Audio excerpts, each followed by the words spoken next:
Hi అండి, welcome to Nihari vlogs. నేను మీ నిహారిక. ఈరోజు స్ట్రీట్ స్టైల్ వేలో గోబీ ఫ్రైడ్ రైస్ ఎలా చేసుకోవాలో చూపిస్తాను. గోబీ క్రిస్పీగా ఉంటుంది. ఫస్ట్ అయితే ప్రాసెస్ చూద్దాము. ఫస్ట్ స్టవ్ మీద వాటర్ పెట్టుకొని దాని హీట్ అయ్యాక ఉప్పు పసుపు వేసుకోవాలి. అవి కొంచెం వేడయ్యాక స్టవ్ ఆపేసి మనం కాలీఫ్లవర్ ఇక్కడ నేను 2 తీసుకున్నాను మీడియం సైజువి. వాటిని ముక్కలుగా చేసుకొని ఆ హాట్ వాటర్లో వేసుకోవాలి. ఇవి కొంచెం 2 మినిట్స్ అలా ఉంచిన తర్వాత దాంట్లో ఉండే ఉన్న చెత్త ఉంటూ బయటకు వచ్చేస్తుంది. నెక్స్ట్ ఇది ముక్కల్ని గిన్నెలోకి తీసుకొని రుచికి సరిపడా ఉప్పు, కాశ్మీరీ చిల్లీ పౌడర్ వేసానండి 1 స్పూను, కలర్ కూడా వస్తుంది. అండ్ ధనియాల పొడి 1 స్పూను, మిరియాల పొడి 1/2 స్పూను, జీలకర్ర పొడి 1/2 స్పూను, అండ్ గరం మసాలా ఒక చిన్న 1/2 స్పూన్ వేసుకోండి. అలాగే అల్లం వెల్లుల్లి పేస్ట్ కూడా వేసుకోండి, ఇక్కడ స్కిప్ అయింది. నెక్స్ట్ కార్న్ఫ్లోర్, మైదా పిండి 3 స్పూన్స్ వేసుకోండి. ఈ కోటింగ్ దానికి అంటుకునే వరకు అండి. మీకు సరిపోతే ఇంకొంచెం కూడా వేసుకోండి. నాకైతే 3 బిగ్ స్పూన్స్ పట్టింది. తర్వాత కొంచెం వాటర్ అలా చిలకరించాలి, ఎక్కువ వేయద్దండి, మళ్ళీ అది మెత్తగా అయిపోతుంది, అంటే పిండిగా ఉంటుంది. జస్ట్ వాటికి కాలీఫ్లవర్ ముక్కలకి అంటుకుంటే చాలు. ఇక్కడ కరివేపాకు, పచ్చిమిర్చి, కొంచెం ఆయిల్ ఇవి వేసి బాగా కలుపుతున్నాను నేను. ఇవంతా వేసి బాగా కలుపుకున్నాక ఒక 1/2 అవర్ అలాగా ఉంచుకోండి, పక్కన పెట్టి.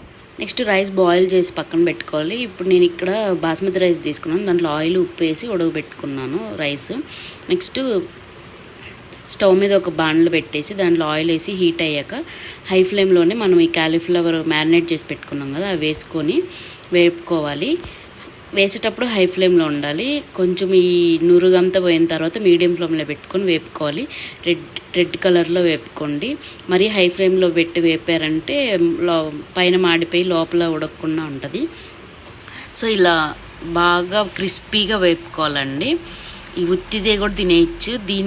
ఈ గోబీతోనే మనం గోబీ మంచూరియా కూడా చేసుకోవచ్చు, కొంచెం సాస్లా వేసుకొని.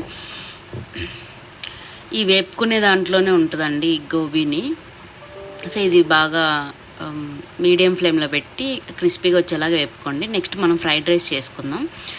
అలా పెద్ద బాండ్లు పెట్టేసి దాంట్లో మనం వేపుకున్న ఆయిల్ ఉంది కదా, అదే వేసేసి కొంచెం అల్లము, వెల్లుల్లిపాయలు కట్ చేసుకొని తరుగేసుకున్నాను. తర్వాత ఉల్లిపాయలు, పచ్చిమిర్చి వేసుకొని ఇవి బాగా వేపుకోవాలి. ఇవి కొంచెం వేగాక క్యాప్సికమ్ ఒకటి వేసుకున్నాను, 1 ఉల్లిపాయ, 1 క్యాప్సికమ్ అండి, 1 పచ్చిమిర్చి వేసుకున్నాను. నేను బాయిల్ చేసి పెట్టుకున్న రైస్ వేసుకొనేసి రుచికి సరిపడా ఉప్పు, కారం అండ్ మిరియాల పొడి ఇవి వేసుకొని కొంచెం గరం మసాలా వేసుకోండి, మీ టేస్ట్కి తగ్గట్టు వేసుకోండి అన్నీ. And next red chilli sauce 1 spoon, soya sauce 1 spoon, vinegar 1 spoon, and tomato ketchup 1 spoon వేసాను. మీకు ఎంత కావాలో మీరు వేసుకోండి. నేను మా ఇంట్లో ఇది 3 మెంబర్స్కి చేశాను ఆ రోజు. టేస్ట్ అయితే చాలా బాగా వచ్చిందండి. ఇలా అన్ని సాసులు, కారం పొడి అన్నీ వేసిన తర్వాత కారపొడి ఎక్కువ వేయద్దు, ఈ మనం మిరియాల పొడి వేసుకునే ఘాటే సరిపోతుంది. ఇది బాగా హై ఫ్లేమ్లో పెట్టుకొని బాగా వేపుకోవాలి. అన్నీ బాగా కలిసిపోయిన తర్వాత లాస్ట్లో దించే ముందు గోబీ వేసుకోవాలి. అప్పుడు గోబీ క్రిస్పీగా ఉంటుంది మనం తినేటప్పుడు ఫ్రైడ్ రైస్.